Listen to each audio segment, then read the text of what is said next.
Gente, primeiramente, muito boa tarde. Eu sou a MC Taia, né? Vamos começar aqui nos apresentando. Para quem não me conhece, eu sou publicitária, comunicadora e MC. MC de funk, de rap, de rock.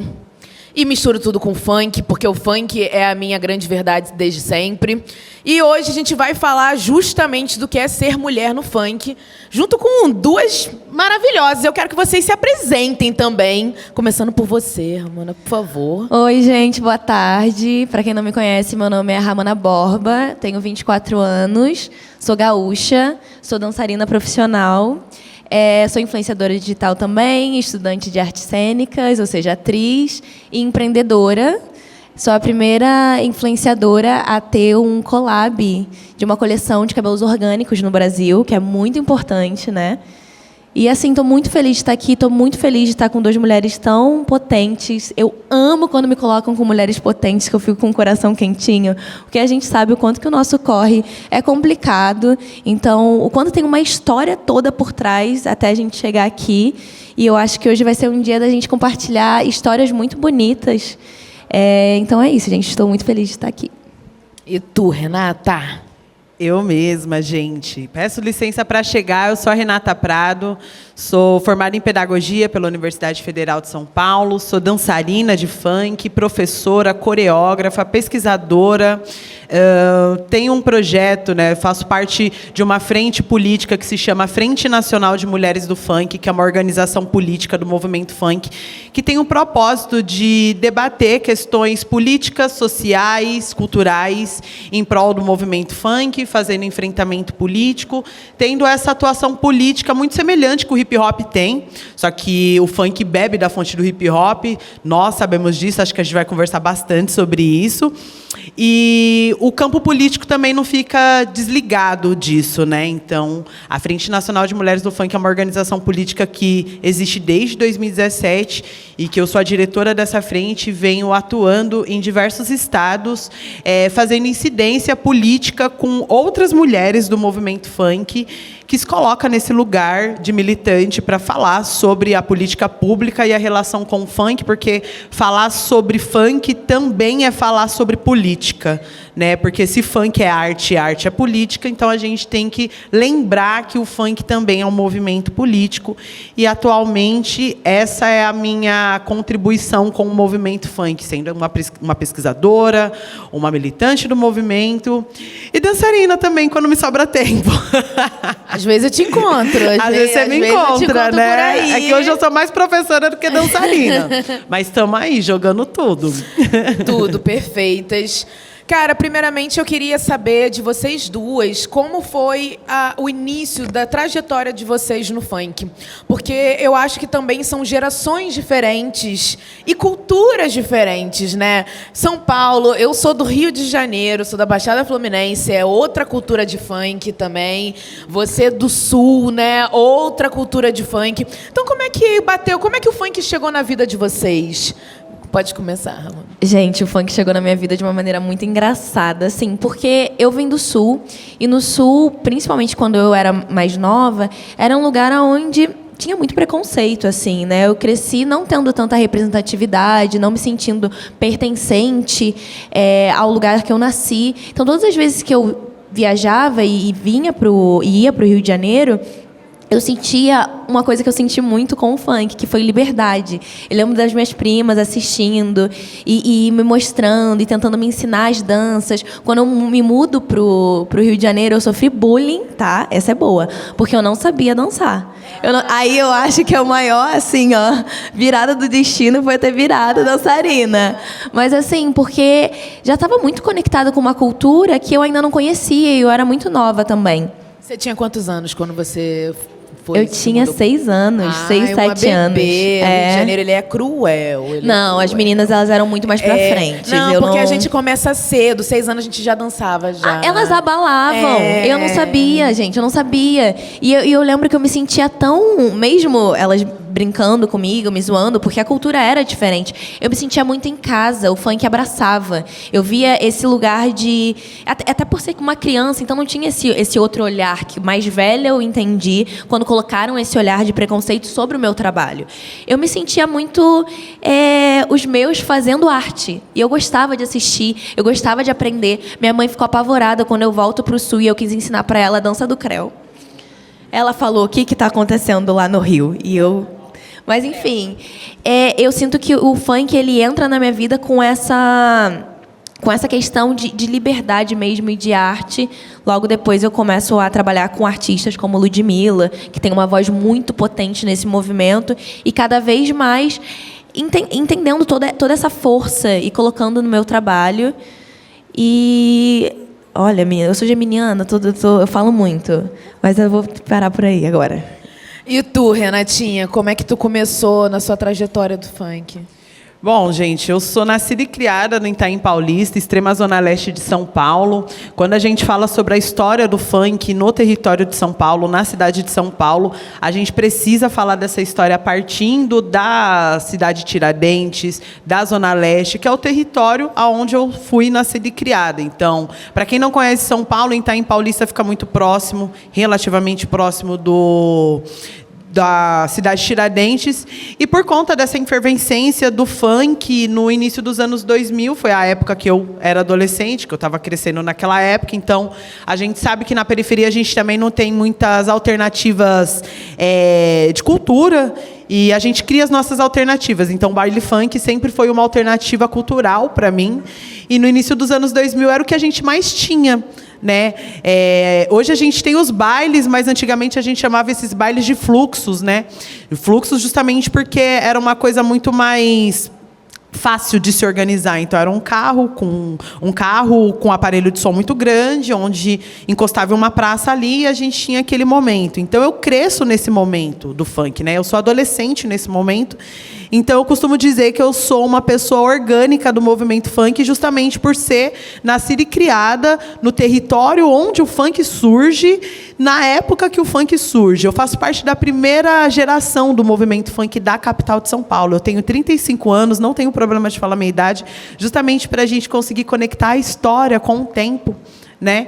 Então, me torno pesquisadora, acadêmica, militante, ativista do movimento funk, justamente por conta desse período histórico que eu tenho uma ligação com esse movimento. Então, desde 2003, 2004, eu vou para baile funk. Estamos em 2025 e hoje eu estou em outro lugar da cultura funk, né? Hoje eu me coloco nesse lugar de pesquisadora, de intelectual, de militante, justamente porque hoje, de fato, os caminhos me levaram para esse lugar, mas a minha conexão foi puramente orgânica mesmo, né? Quando a gente olha para a história do funk na cidade de São Paulo e olha para a minha história, não tem como não se conectar, porque uma coisa é fato, quem mora na Zona Leste, em algum momento, viveu ou passou perto ou se conectou com o funk.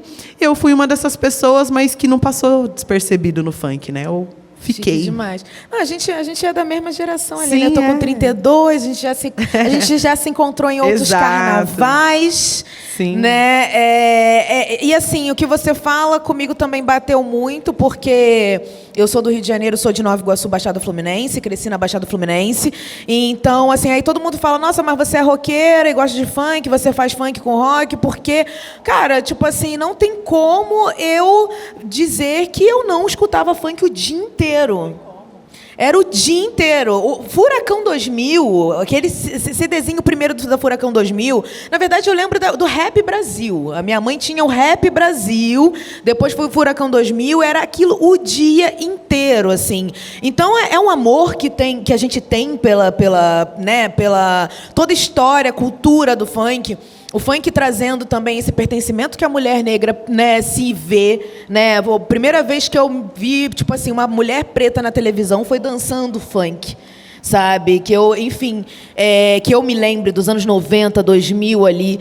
E eu queria saber, assim, porque eu acho que quando a gente coloca a mulher preta e o funk, você falou de preconceito e você também falou sobre questão social, né? Comportamento, militância, etc. Eu acho que Não tem como a mulher preta não passar por isso, pelo menos a mulher preta consciente, não passar por essa conscientização do que o funk te traz, sabe? Porque, assim, a primeira coisa que a gente vai fazer quando a gente cresce ali, estou dançando funk, como você falou, né? Depois a gente vai entender por que a gente está sendo xingada por dançar funk. Inicialmente, você é só uma criança se divertindo com o acesso cultural que você tem, que o acesso cultural é o baile funk dentro das favelas. Então, aí começa. Por que essa criança está com essa roupa? Por que ela está dançando isso que é erótico? Por quê? E tem camadas e camadas isso, né? Então, a mulher preta consciente, ela começa a querer estudar o comportamento social de estar chamando ela de puta ou piranha por ela estar fazendo aquilo.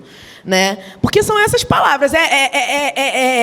Assim, nossa, MC Taia falou puta, piranha lá no painel. Mas são essas palavras que a mulher negra enfrenta. Não tem, sabe? E aí eu quero saber de você, como uma diretora da Frente Nacional de Mulheres Negras, como começar a conversar e conscientizar outras meninas, sabe? Que estão lá vendo no TikTok da Ramano, que quer também dançar e quer fazer acontecer, sabe? Como a gente começa a ter esse papo?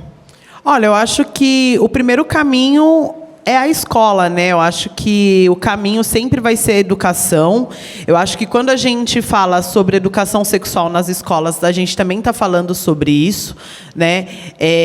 Eu acho que quando se trata sobre corpos e liberdade de crianças, adolescentes e afins, a gente tem que partir do lugar da escola, a importância da educação sexual, porque é ali que a gente começa a entender, de fato, quais são os perigos quando a gente expõe os nossos corpos. E eu acho que a gente tem que olhar por esse lugar do cuidado e não pelo lugar da moralidade, né? Porque existe uma linha tênue entre o cuidado e a moralidade. Eu acho sim que as nossas crianças elas precisam ser protegidas. Eu acho sim que as nossas crianças têm que acessar músicas adequadas para a idade delas. O funk trabalha para isso também. Existe um movimento funk voltado para crianças. Inclusive, essa é a minha base de pesquisa, esse é o meu trabalho. Eu trabalho pesquisando projetos sociais voltados para crianças dentro do movimento funk e existe.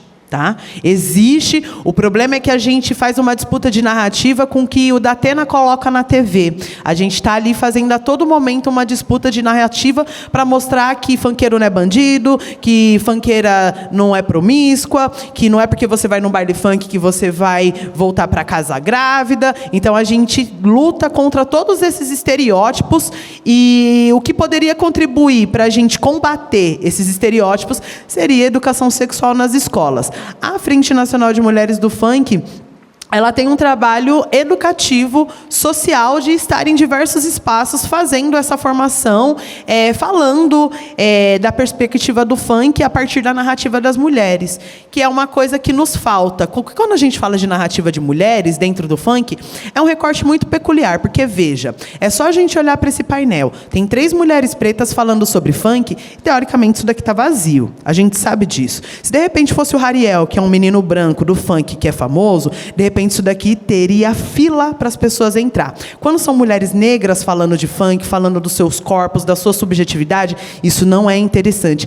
Nem mesmo para os influenciadores. Porque hoje, quando a gente olha para o movimento funk, influenciadores e afins, a gente vê algo tudo muito raso. É tudo muito raso, né? Espera-se que a gente tenha a chance de esperar algo diferente da sociedade quando o assunto são mulheres negras falando sobre funk. Mas eu acho que a prova real está bem aqui mesmo. Acho que é um exercício da gente repensar o interesse de ouvir a narrativa de mulheres negras dentro do funk. Eu acho que esse painel é um ótimo exemplo para isso.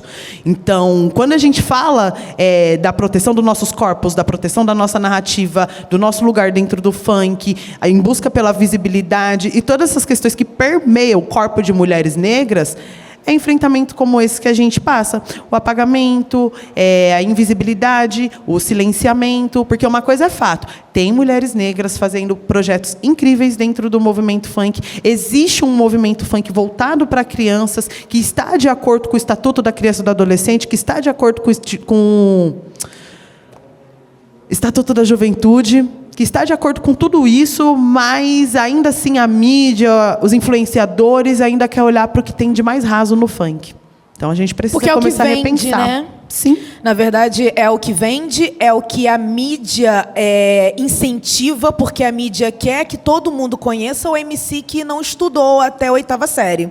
É essa pessoa que a mídia quer que vai dar holofote para ela, vai fazer essa pessoa sair em todas as matérias de jornais, porque vai dar toda a fama, sucesso, dinheiro para essa pessoa, para esse MC, porque é isso que a mídia depois vai falar. O Brasil vai falar: funk é horrível. Tu viu o MC fulano que estudou até a 8ª série, a 6ª série e falou isso muito feliz na internet? Porque é isso. Então, assim, só para concluir a sua fala, Renata, aqui tem até uma pergunta aqui no briefing que fala assim: o que mudou nos últimos anos do funk para as mulheres e mulheres pretas? Eu digo que para mulheres pretas nada, tá? Se a Daisy Tigrona ainda tá pobre, para mim o funk não fez o papel que ele deveria estar fazendo.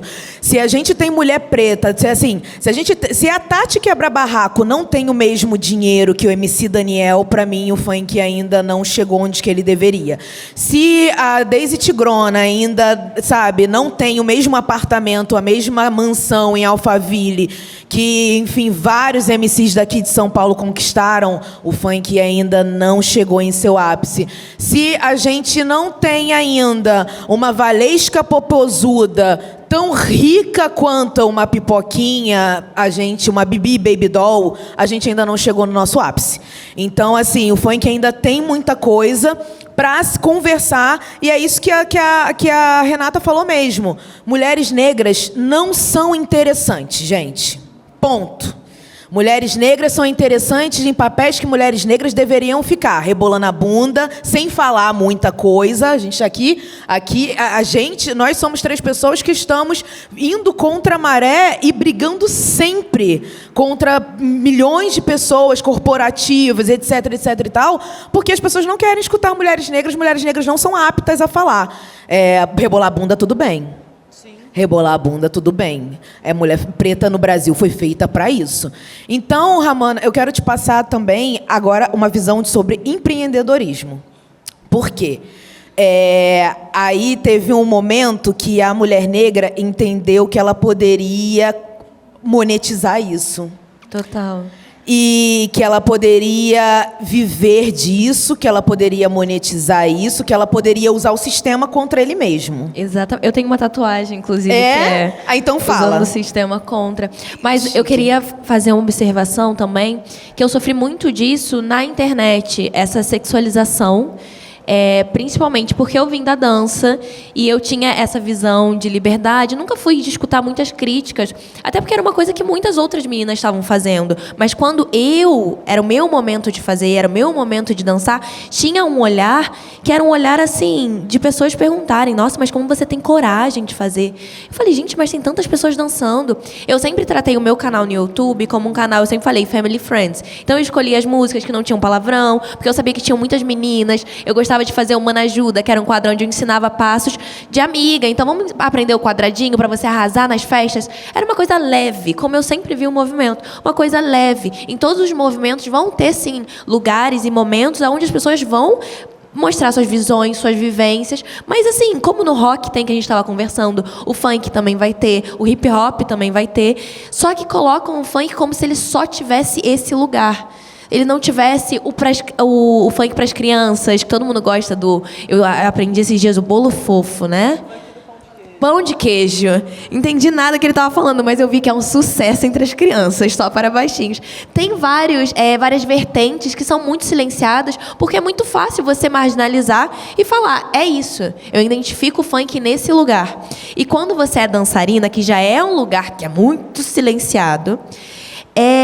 fica pior, piora. As pessoas, elas querem, então, você escolheu ser dançarina porque você não é inteligente. Eu escutei muito, eu tinha um medo de palestra, eu nunca contei isso antes, porque eu ficava com muito receio. Eu contei hoje pra Dani, eu falei, será que as pessoas estão esperando que eu não saiba falar, que eu não saiba me comunicar, porque eu escolhi a dança? Então, assim, eu tive que quebrar barreiras que eu via que pessoas achavam e queriam que eu tivesse, e coisas que eu estava construindo a partir daquela visão. Aí entra o empreendedorismo na minha vida. Como eu falei, eu tenho hoje uma coleção de cabelos orgânicos. Os cabelos orgânicos no Brasil, eles são muito voltados ainda para o público de mulheres negras. Muitas mulheres brancas também usam, mas a maioria são mulheres negras. E eu descobri um mercado que ele é deixado muito de lado. Não olham para o cabelo orgânico como algo de autoestima. Eu tive que falar, gente, quando a gente coloca esse cabelo, quando a gente faz uma trança, quando a gente muda o penteado, quando você se olha no espelho, você reconhece uma nova pessoa, você reconhece um novo poder seu mesmo, e as pessoas, elas não viam isso. Então, tudo era feito muito de qualquer forma. Eu vou fazer um produto de qualquer forma, a embalagem vai ser de qualquer forma, não tinha experiência, não tinha cuidado, não era visto como um nicho da beleza mesmo, assim. Foi um mercado que foi difícil de eu entrar. E quando eu percebi, principalmente, que a maioria das pessoas que estão nesse mercado são brancas. As pessoas que movimentam, que têm o dinheiro, que fazem as embalagens, olharam para mim e falaram assim, Ramana, olha só, você coloca as cores mais vibrantes, porque chama atenção. Eu falei, como assim? Você não tem uma experiência para aquela pessoa que está comprando aquele produto? A modelo que está na embalagem, ela está usando um cabelo que não é o cabelo que está na embalagem? Como é que gera essa frustração para a cliente que vai colocar e que não vai se sentir bonito? Porque a autoestima da mulher preta ou de mulheres periféricas são tão levadas num lugar de faça qualquer coisa que elas vão ficar felizes. E eu não quis isso porque eu sei a importância. Como mulher preta, quando eu mudo meu cabelo, eu sei a importância da minha autoestima para mim mesma, para eu conseguir coisas diferentes, estar em outros lugares, me comunicar, me sentir segura. Então, eu tive toda essa preocupação. O nome da minha linha é Rainhas do Brasil, da minha coleção, junto com a Pink Hair. A gente pensou em tudo. Eu não sou só... como é que se fala, gente? Esqueci o nome, menina.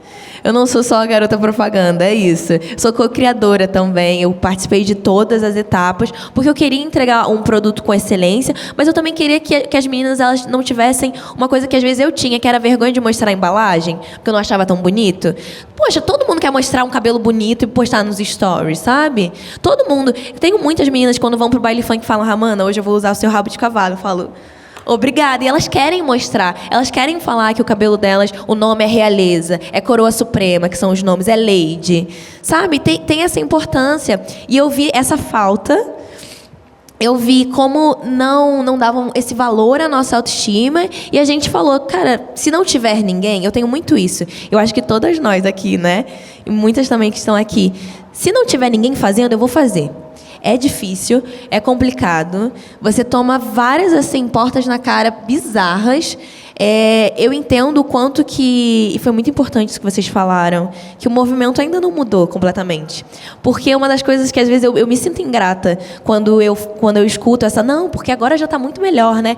E eu fico tipo, não, eu não sinto que está muito melhor. Eu sinto que ainda tem muita coisa pela frente. Principalmente quando você é mulher. E principalmente quando você é mulher preta. Sabe? Ainda tem muita coisa para mudar. Mas quando você dá a cara à tapa, é complicado. Mas pelo menos você começa a movimentar e não se sentir... Não querer estar parada. Você quer movimentar esse lugar, essa cultura, ver as pessoas que passam pelos mesmos problemas que você, felizes com aquele resultado. Então, eu senti esse meu lado empreendedora, que ele veio na força, mas de uma maneira muito legal, porque era uma coisa que eu me identificava, que eu via que as meninas mandavam meus cabelos para as trancistas, falando que queria, como lugar também de empoderamento, de liberdade, de pertencimento. Foi algo muito orgânico, assim, muito natural. Eu acho que tinha que acontecer, mas a gente está Estão empurrando. Né? A gente vai tem que dar um empurrão com muita força para acontecer. E eu sei que em outros lugares não precisa ser com tanta força. Mas aí a gente vai do mesmo jeito. E eu acho que a sua fala, tanto a sua fala quanto da Renata, traz muito uma questão que é consciência, né? Tipo assim, depois que eu comecei, que eu virei influenciadora, eu não sei o quê, eu vi que faltava um espaço das meninas se sentirem bem com o cabelo, de fazer o cabelo pro baile, de se sentirem mais bonita. E eu fui lá e quis eu mesma resolver esse problema. Assim como a Renata também, que, tipo assim, eu tinha necessidade, como pedagoga, de ver isso acontecendo, de ver crianças, então fui lá e fiz. Né? Eu acho que essa coisa do it yourself, né? nós vamos... É uma coisa que vem muito do funk. Porque, para mim, foi a mesma coisa. Assim, o funk foi o que me fez ser eu. Totalmente, assim. O funk foi quem me fez estudar sobre o meu corpo, estudar sobre consciência racial, entender por que me persexualizavam tanto. É a bunda grande? É a cintura fina? É o corpo de mulata? Vênus negra? E aí tu vai estudando,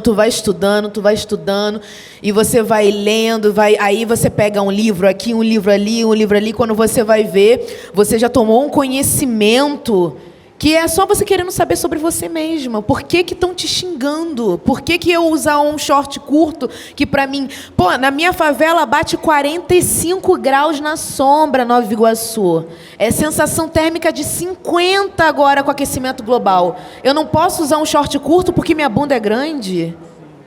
Então, peraí, eu sou piranha porque eu estou usando short curto, mas porque minha bunda é grande, porque isso, porque tem ali a mulata exportação, globeleza, carnaval brasileiro, turismo sexual, e blá, blá, blá, é uma camada sobre camada, sabe?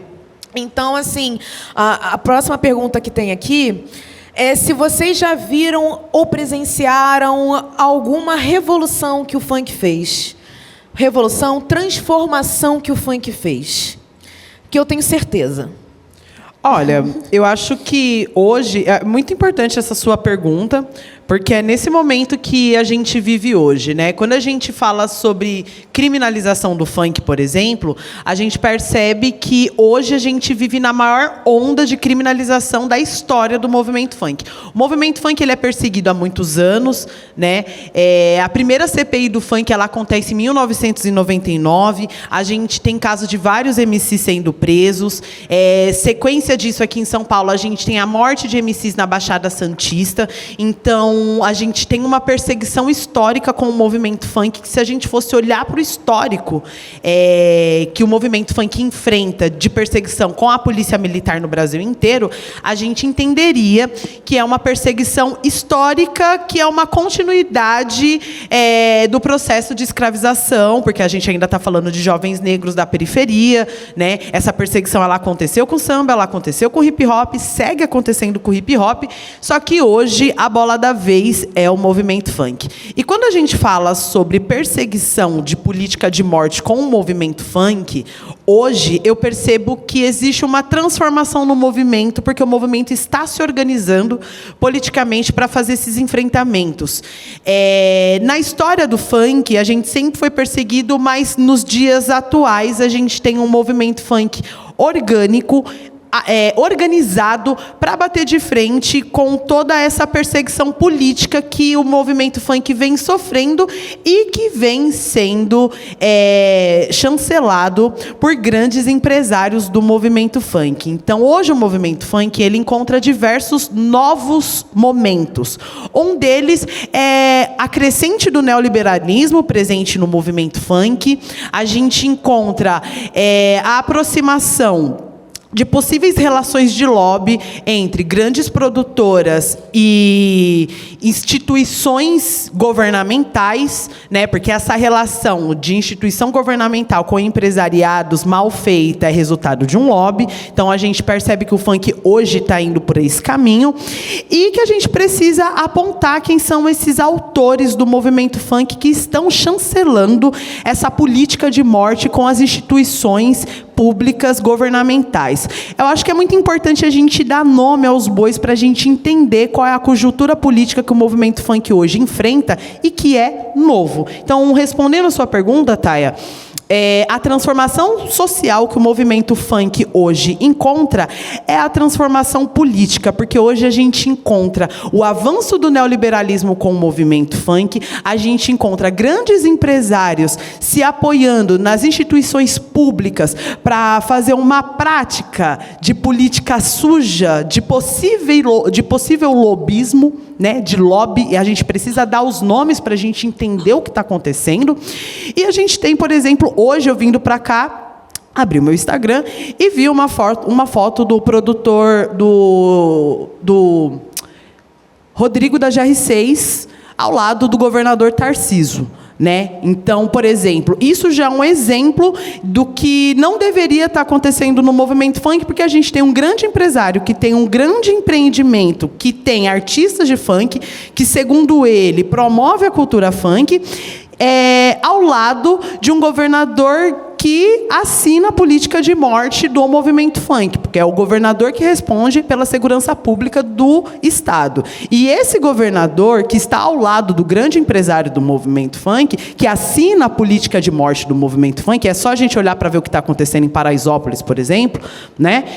O que está acontecendo em Paraisópolis já é uma prática da polícia de utilizar determinados objetos, momentos, situações de bode expiatório para invadir a favela e matar jovens negros. O baile funk, ele é um desses bodes expiatórios da política suja do governo Tarcísio. E a gente tem grandes empresários que apoiam esse tipo de política suja, né? Então, hoje, por exemplo, quando eu acordo e venho para cá e encontro o Rodrigo da GR6 tendo uma foto com o Tarcísio, é a resposta do avanço do neoliberalismo com o movimento funk. E aí, quando a gente olha para os projetos de políticas públicas que estão sendo estabelecidos na cidade de São Paulo, por exemplo, que é onde a gente tem uma secretaria de coordenação de políticas públicas para o funk, mas que não funciona para o movimento funk. E quando se tem política pública voltada para o movimento funk, não é essa coordenação que fala sobre essa política. Quem fala sobre política pública com o secretário de cultura da cidade são os empresários, como por exemplo, o Conrad Dantas, o responsável pela Condzilla, e o Rodrigo da GR6. Então, quando a gente vê Rodrigo, Conrad e prefeito juntos, a gente entende que não se tem o interesse de ouvir o movimento funk das ruas para entender o que a gente pensa enquanto política, porque o movimento funk das ruas defende a vida.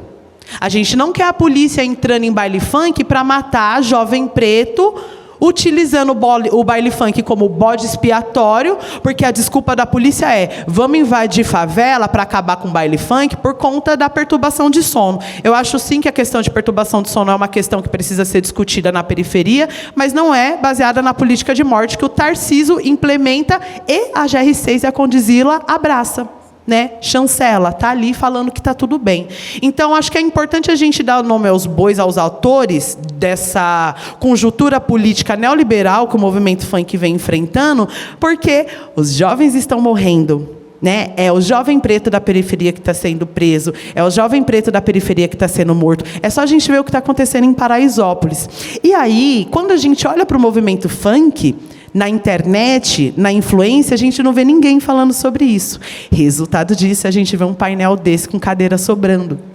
Porque isso é o assunto que deveria ser direcionado para os influencers, por exemplo, que gostam de fazer TikTok com música de funk.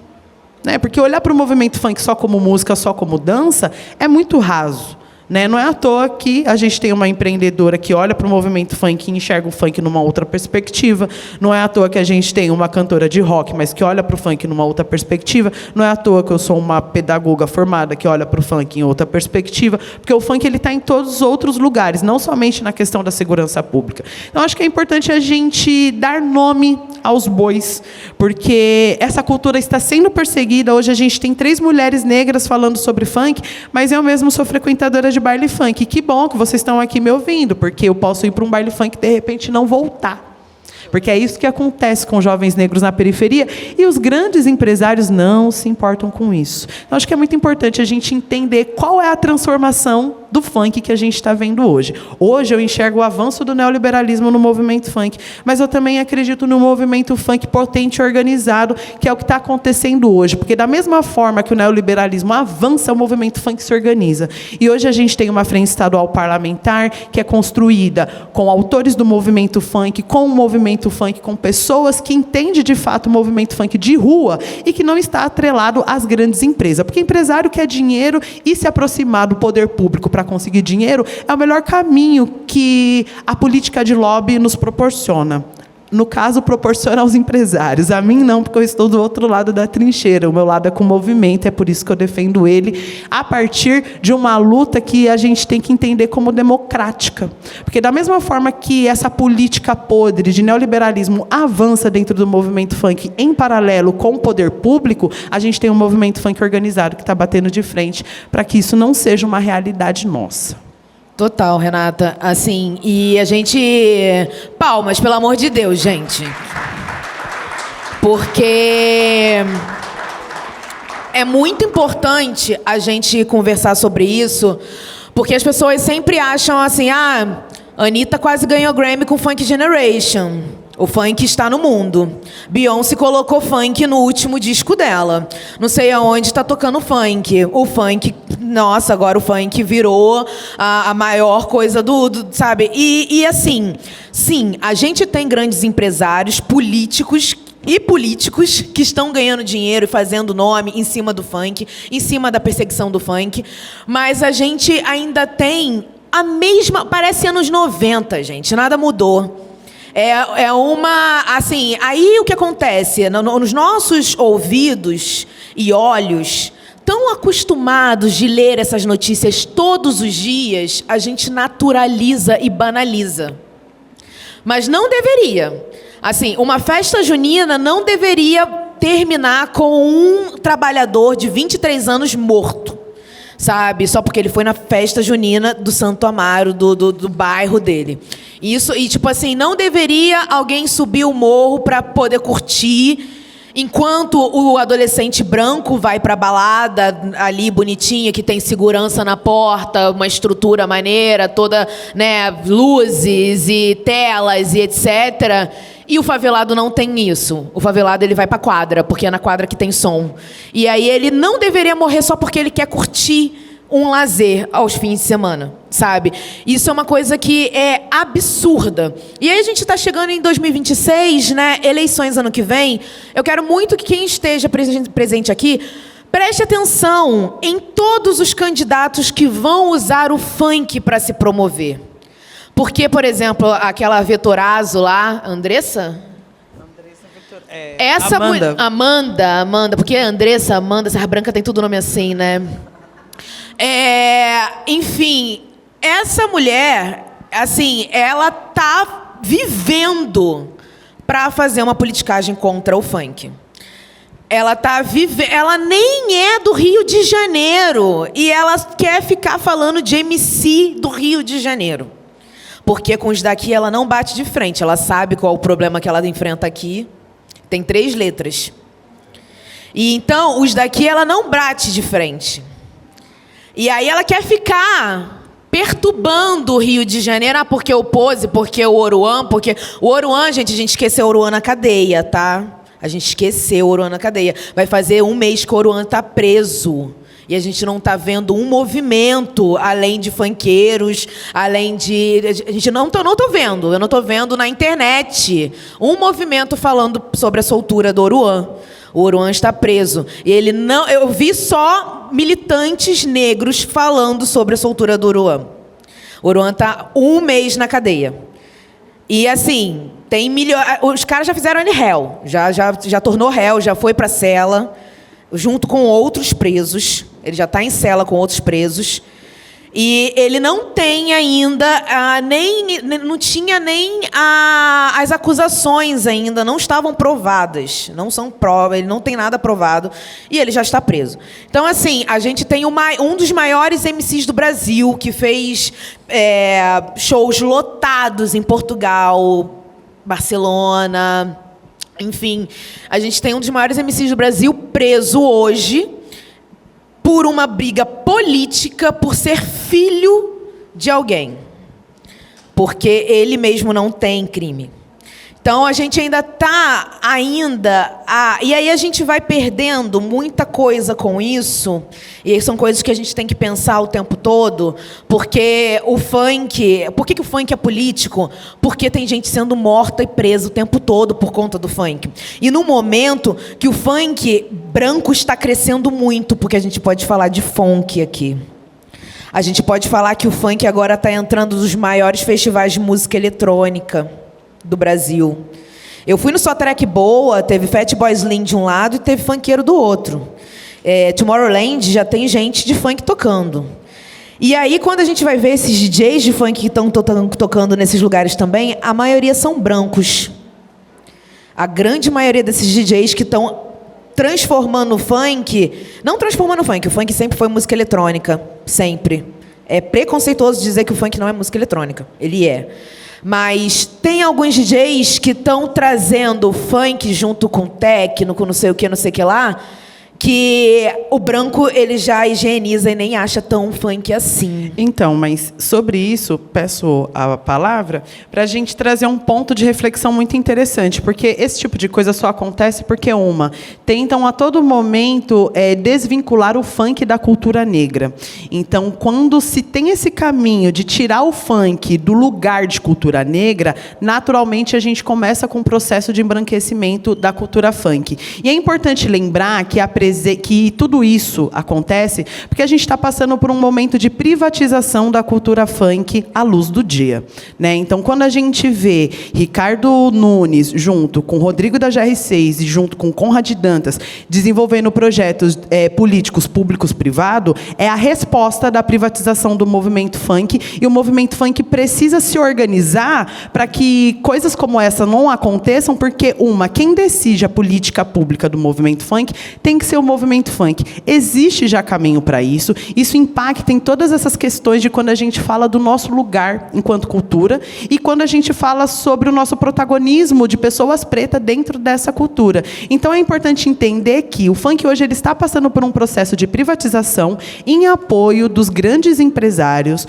Rodrigo da GR6, Conrad Dantas da Condzilla, porque eles são responsáveis por estarem atrelando a cultura funk, por terem a grandiosidade de ter grandes empresas que representam o movimento funk, mas que estão desenvolvendo uma política atrelada à privatização que corresponde à política de morte. Porque hoje, quando a gente olha para a conjuntura política do funk, a gente entende que os grandes empresários estão atrelados ao prefeito esse que apoia o governador, que apoia a polícia a entrar no baile funk para matar funkeiro. Então, esses grandes empresários não estão vendo, ou estão fingindo que não estão vendo, a polícia matando jovens em baile funk em nome da privatização do movimento. Porque, para empresário, privatizar o funk é rentável. Para nós que é do movimento funk que estamos na rua, não é rentável, porque o que sobra para a gente é a bala da polícia, é a política de morte. E o embranquecimento da nossa cultura, porque tudo isso é atrelado à raça. Então, é importante a gente racializar o movimento funk, colocar o funk como cultura negra,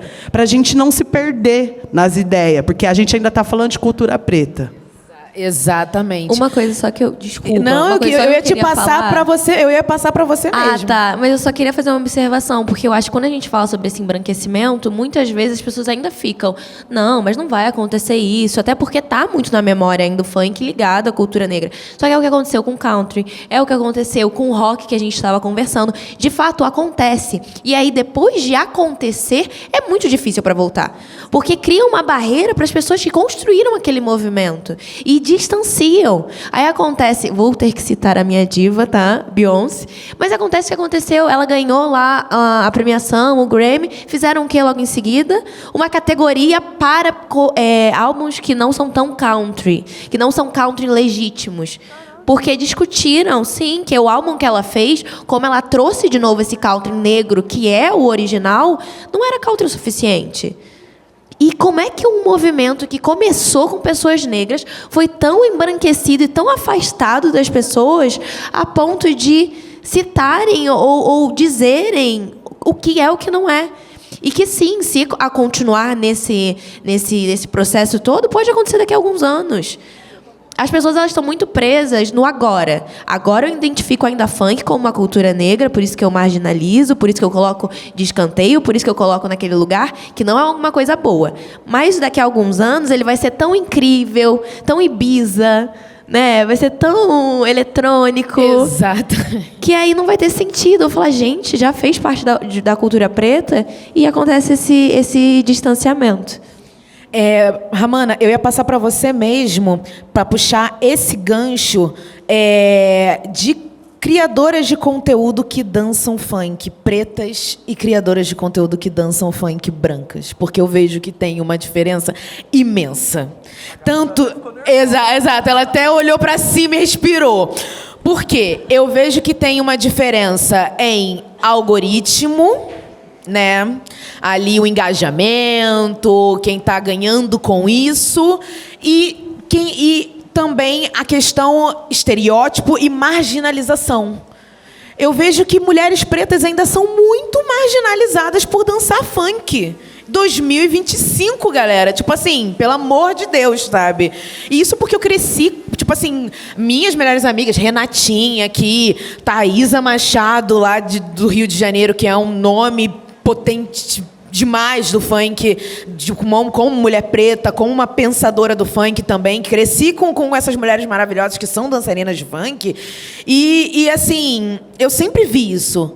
Sempre vi essa marginalização absurda. E, inclusive, essa marginalização leva a você, o que você falou. Assim, porque eu danço, tem gente que acha que eu não sei falar. Tipo assim, sabe? Ninguém acha que a Taylor Swift não sabe falar. Porque, tipo, e ela pega aquele violãozinho velho dela, canta 3 negocinhos, faz um não sei o que lá, e pum, tá ligado? Tipo, mas por que você, como uma dançarina de funk, não sabe falar? Tipo, um dos livros que eu adoro o livro da Thaísa, né? Voltando a falar dela, ela tem um livro maravilhoso que é A Ciência do Rebolado, né? E aquele livro fez, tipo assim, abriu um norte para mim. Na verdade, quando eu conheci tanto o trabalho da Thaísa, o Afrofunk Rio, quanto eu conheci a Academia do Funk da Renata também. Foram 2 trabalhos que abriram sabe, um mundo para mim, assim. Porque eu olhei e falei, cara, eu posso dançar funk e eu tenho argumentos para dar para as pessoas quando elas me chamam de piranha porque eu tô dançando funk. Sabe? Então, assim, tem essa diferença muito grande. Eu quero que você fale porque é a sua vivência, sabe? Então, a diferença entre criadoras negras e criadoras brancas, principalmente na internet, vai além também do funk, né?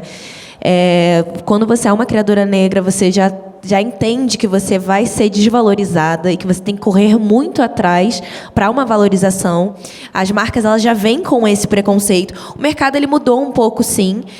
Teve uma época que ele só mudava em novembro, agora ele está tentando mudar ao longo do ano.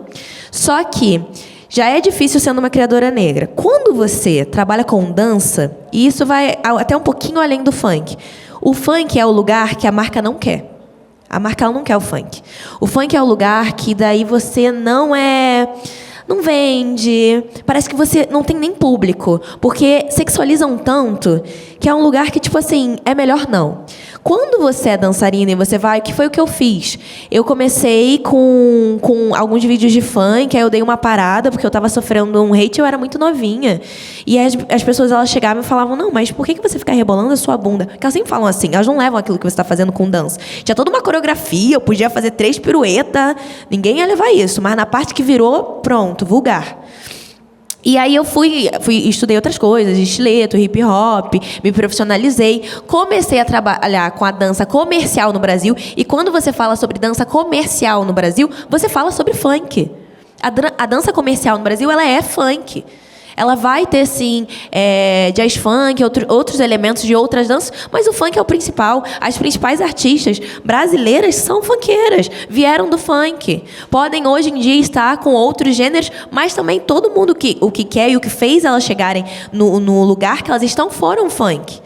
Só que todo mundo teve que passar por um processo de, por favor, pareça menos funk para a gente conseguir te colocar nesse lugar de pessoa que vende.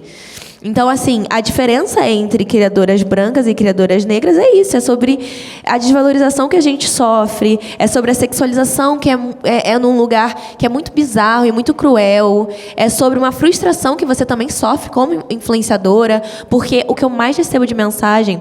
Eu sempre quis e sempre gostei de fazer vídeos com uma superprodução. E esse foi o meu diferencial para as marcas. Eu contratava videomaker. Eu me inspirava muito nas gringas. Porque a dança no Brasil, quando eu comecei, ela era muito voltada ao fitness. Então, assim, tinham canais gigantes que só tinham pessoas brancas. Tinha um canal específico que era de Salvador e só tinham pessoas brancas. Sei. Então eu não me sentia representada quando eu estava consumindo. E eu sempre gostei do YouTube. Eu já venho numa geração que é muito internet, né? Eu queria ser... Gente, eu era obcecada pela Anitta na Furacão 2000. Eu queria ser ela, eu queria entrar como ela. Eu queria vestir as roupas que ela tava. Lá fora também já tinha a galera investindo em vídeos de coreografias, e eu queria colocar o dançarino no lugar de artista, porque era uma coisa que a gente não era considerado. Para eu ser considerada artista, eu tinha que estar atrás de um cantor. E eu não acreditava nisso. Eu acho que a partir do momento que você pinta, que você atua, que você dança, que você se comunica, você é um artista. Artista não tem nada a ver com fama, não tem nada a ver com números, tem a ver com a arte que você produz. Então, eu acreditava muito nisso, quis trazer nos meus vídeos, comecei a investir do meu dinheiro, que no caso era minha mãe, ajudava, a gente atrasava uma conta e fazia uma questão de tentar pegar um videomaker, falava com não sei quem para tentar fazer uma roupa para eu fazer parecida com eu falava assim, tô parecendo as gringas. Às vezes minha mãe mesma gravava para a gente trazer, para trazer essa experiência, né, na internet, que eu achava importante. E mesmo assim, hoje em dia eu tenho 1 milhão no Instagram e eu tenho 5 milhões, eu acho, que no TikTok. Muitas meninas brancas que não estudaram como eu, nunca se esforçaram como eu, bombaram. Tem números que não são nem o triplo, é muito mais. E que sempre ofereceram coisas do tipo assim, depois eu aprendo. E quando você, sabe, não... A mediocridade branca. Total! Isso era uma coisa que...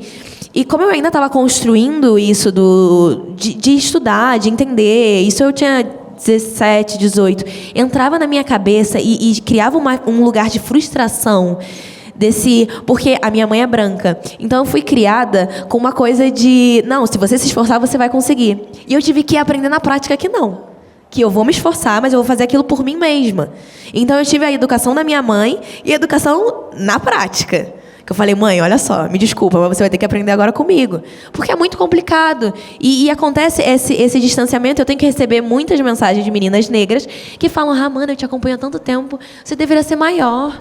Tinha que ter acontecido. Aconteceu muitas coisas, isso eu não posso reclamar no meu lado profissional, como a minha linha, os artistas que eu trabalhei, os palcos que eu fui, isso eu não consigo reclamar. Mas eu sei que as pessoas, e principalmente da minha geração, elas prezam muito e importa muito o número. Então elas me colocam nesse lugar, o que houve? Por quê? Eu fico muito chateada. E eu falo, gente, isso não é sobre a gente, isso não é sobre o nosso conteúdo. Muitas vezes, pessoas negras têm sim pessoas brancas como referência, tanto na dança, tanto na maquiagem, em tudo. E tá ótimo. Eu falei que eu sou geminiana, por isso que eu fiquei uma hora assim, ó.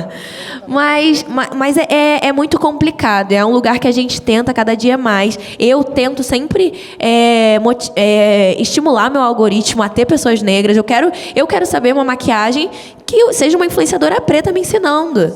Tem várias outras influenciadoras brancas, várias outras, porque tem muitas influenciadoras, todo dia nasce mais uma que é muito grande, eu falo, meu Deus, de onde surgiu? Tem. Mas eu tento apoiar também as minhas, porque eu sei o quanto que é difícil, é muito complicado. E a nossa própria comunidade, muitas vezes, perde a mão nisso. Eu me senti muito, até como dança, eu me senti muito assim, colocavam outras pessoas porque fulana é não sei o que lá. E era branca. E eu falava, gente, eu tô me ferrando aqui, por favor, galera. Importa, seguidor importa para uma marca, então vem para cá também. Não, é difícil demais, né? E como eu estava falando, eu acho que carrega, por ser, né, nós, mulheres negras, são muitos estereótipos que a gente tem que estar ali batalhando. Assim, o período de escravidão durou muito tempo e a gente, tipo assim, só tem 130 e pouquinhos anos, sabe? É muito pouco tempo ainda para dizerem que a gente, nossa, todo mundo mudou, o olhar da pessoa, do brasileiro médio mudou ao olhar uma mulher negra. Não, não mudou, não mudou. Assim, ainda é bem problemático, tudo ainda é muito problemático. E já para a gente encerrar aqui, eu quero que vocês dê conselhos aí, porque assim, é foda estar no funk, mas também é bom pra caramba, né? A gente gosta muito disso. E qual conselho que você dá aí para outras mulheres negras, Renatinha? Para curtir o funk, sim, continuar rebolando, sim, continuar sendo MC, sim, fazendo o seu funk, sim, sabe? Sem, assim, levantar a cabeça e ir. Não vai ser tão fácil quanto para os caras, não vai ser tão fácil quanto para muita gente, que tem gente que, lancei um funk, viralizei, eu tô aqui há 5 anos fazendo funk, nada. Não vai ser, mas é bom demais estar no funk. Ser uma mulher do funk é muito bom. Sim, com certeza. Eu acho que o primeiro caminho é estudar, né, gente? Importante estudar para a gente começar a romper o estereótipo de que funkeiro é burro. Né? Acho que estudar é muito importante. Gostei muito de ouvir você, porque eu realmente te sigo há muito tempo e eu nunca parei para ouvir a sua história. Então, nossa, é muito interessante ouvir o seu ponto de vista de uma pessoa que acompanha seu trabalho. Seu trabalho é muito importante e genuíno para o funk, muito profissional. Quando você vem fazendo essa fala, você fala muito sobre a profissionalização da dança e o funk dentro desse rolê todo. E você é uma grande profissional de referência, de profissionalização do funk. Assim, espero que você siga aí. E é isso, né? A gente vai seguir brigando com os algoritmos, mas é isso. Ela fala muito sobre o algoritmo, eu falo muito sobre o campo acadêmico, né? Eu poderia falar aqui sobre todas as situações que eu já passei por ser uma acadêmica negra que fala sobre funk, mas isso seria um outro assunto. Então, para a gente se blindar de todas essas perseguições e esse preconceito do movimento funk, eu acho que o caminho é estudar, entender que funk é cultura negra, entender a política que permeia dentro do movimento funk. Eu sempre falo muito sobre política, não só porque eu sou militante, mas porque a política ela é muito deslocada do movimento funk, ela é muito deslocada do universo dos influencers, né? Então, se eu pudesse dar uma dica, né, para quem é influencer, vai estudar política, vai olhar para a política do funk, vai olhar para entender quem são os autores políticos que estão falando de forma coerente sobre funk, porque, inclusive, quando a gente vai falar sobre pesquisa e funk, sempre vocês vão olhar para pesquisadores homens brancos. Tem várias mulheres negras que pesquisam funk, que faz um trabalho sério. Tem eu, Tamires Coutinho, Ludmila Gonçalves, Maíra Gomes Neiva. Eu poderia estar aqui dando vários nomes de mulheres negras do movimento funk, que estuda funk, mas quando vocês também se propõem a estudar funk, vocês olham para os homens brancos. Então, vamos começar a olhar para as meninas pretas que estão estudando funk, que fala sobre cultura funk, que é do movimento funk, porque a gente, historicamente, são as mulheres negras que dão a potência, que faz o trabalho que é necessário para que essa sociedade saia do lugar que a gente está, né? A Sueli Carneiro, ela tem uma fala que eu levo para a vida, que ela fala que o papel das mulheres negras é levar a esquerda para a esquerda. E é isso que a Frente Nacional de Mulheres do Funk faz, quando a gente faz esse enfrentamento, essa disputa com os grandes empresários que se atrelam à política de direita, que é uma política privatizadora do movimento funk, que é uma política de morte, que está aí para matar os jovens pretos do funk. Eu acho que quem está aqui desde o começo percebeu quantas vezes eu repeti a palavra política de morte e privatização da cultura funk, porque é isso que está acontecendo com o nosso movimento hoje. E se a gente quer jovens negros vivos, a gente precisa olhar para o funk e estudar o tipo de política que está sendo implementado para essa cultura. E isso é uma obrigação de todos vocês que fazem, produzem conteúdos para a internet, porque se vocês são antirracistas, vocês precisam olhar para o movimento funk, vocês precisam olhar para a juventude do funk e precisa fazer algo que promova a vida desses jovens. E o caminho é estudar. Vão estudar para vocês criar seus conteúdos, para vocês ir para a internet falar sobre funk, porque falar sobre funk é sobre dança ou sobre música, já tem um monte de gente falando sobre isso. Se vocês querem ser influencer que faça a diferença, fala algo diferente. Ninguém está criticando os caras empresários do funk que está privatizando o funk à luz do dia. Vão lá falar deles, não deixa eu ficar ficar lá na internet falando sozinha, não. Porque, inclusive, quando eu falo sozinha, eu já não entro nas marcas. As marcas já não falam mais comigo. Eles não falam mais comigo porque eu só falo de política. A política não é muito interessante para as marcas. Mas, se você quiser, pelo menos, contribuir com o que o funk é, pelo menos, olha para a política do funk, olha para o movimento funk. Porque, quando vocês falam de política, vocês estão garantindo o bem viver dos jovens que estão no movimento funk. Porque, hoje, essa politicagem suja do Rodrigo da GR6, do Conrad Dantas, atrelado com o governador da cidade de São Paulo, só está promovendo política de morte para o movimento funk, e é isso que precisa parar. Muito obrigada. E só pra gente fechar aqui, Ramana, também dá a sua palavra. O que você acha também, o que você tem pra aí dar dicas para mulheres negras que querem sim trabalhar com funk, querem sim ser dançarina como você, sabe? E, enfim, não tem coragem, também pensa no moralismo social. O que você traz aí? Gente, falar depois da Renata, eu sempre faço assim, ó. Tá bom, agora é minha vez. Calma aí, eu tentando buscar no meu dicionário uma palavra que vai ser super diferente pra meter aqui. Não, brincadeira, mas olha, eu acho, além de tudo que ela falou, não desistam, porque eu sei o quanto é desanimador. Desanima mesmo. E eu acho que quando a gente vê pessoas que já chegaram onde a gente queria chegar, ou que estão muito longe, falando pra gente não desistir, e relembrando que também foi desanimador pra elas, faz a gente persistir. Eu sei que parece um papo meio coach, e eu também não gosto muito disso. Mas é a base de tudo, gente. É complicado. Todo mundo que está mudando algo, se você estiver mudando na sua realidade para a realidade do próximo, você vai sofrer também. Você vai passar por coisas que você vai pensar, meu Deus do céu, era muito mais fácil eu ser uma cabeça lisinha, não olhar para o lado, ficar só fazendo o básico, não estudar, não correr atrás. Porque assim, a gente não saber algo é ok. O problema é você não procurar saber depois. Sabe, é ok, não, eu não entendi nada. Tem alguma referência que a Renata falou, foi citado aqui, eu não sei. Ok, mas procura depois. É aí que você faz a diferença. E uma coisa que eu acho principal, gente, é que se você chegar lá, se você chegar onde você quer chegar, dê voz a outras pessoas. Sabe, vamos parar de achar que é um movimento só sobre o que eu conquisto, e aí quando eu conquisto eu falo, o funk venceu, favela venceu, fulano venceu. Não.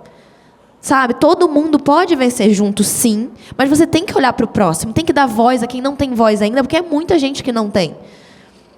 Às vezes é um stories, é um feed, é você ir em algum lugar, é você prestigiar o trabalho do seu colega, porque você sabe que aquilo é complicado, seja você indo numa peça de teatro, seja você indo no primeiro baile funk que ele está cantando, seja você curtindo, compartilhando, da sua forma. Mas eu acho que a gente precisa cada vez mais incentivar os nossos. Isso é muito importante, quem está começando, continuar acreditando nos nossos sonhos, porque tem muita gente para falar que não vai acontecer. Mas se você tiver pelo menos essa vozinha, se alguma coisa, gente, como é que eu posso explicar para vocês? No que vocês acreditam, tá colocando essa vozinha na sua cabeça que você tem que persistir naquilo, é porque você tem que persistir naquilo. Eu acredito muito nisso. E metade das loucuras que um dia foram consideradas loucuras e eu coloquei em prática, nasceu dessa vozinha que eu falei, não aceito esse não. Eu não aceito quando olharam para mim e falaram que a única coisa que eu ia a única coisa que eu ia conseguir era abrir uma escola de dança. Eu não aceitei. Eu falei, não, eu consigo ver a dança sim, o funk sim, como um movimento que você tem representatividade pra caramba. Não é possível que outras pessoas não concordem comigo. E foi o que aconteceu. Então é isso, gente. Continuem acreditando, busquem referências pretas, independente se você é branco. Busquem, porque tem muita cultura. E a gente não pode silenciar essa cultura, a gente não pode esvaziar essa cultura. A gente não pode transformar tudo isso em um TikTok de 15 segundos e é só isso que eu sei. Eu adoro TikTok, eu uso TikTok, mas eu acho que a vida é além do TikTok. E a vida é muito melhor quando você passa de 15 segundos, 60 segundos e você vai pesquisar, você vai estudar. Acho que é isso. É isso, gente. Obrigada. Obrigada, Digital Favela, por essa mesa incrível. Bom, eu sou MC Taia, eu faço rock com funk. Então, assim, a minha palavra aqui é que se você quiser fazer o que você quiser, mulher negra, você pode. Até rock com funk. Então é isso, gente. Muito obrigada. Boa tarde.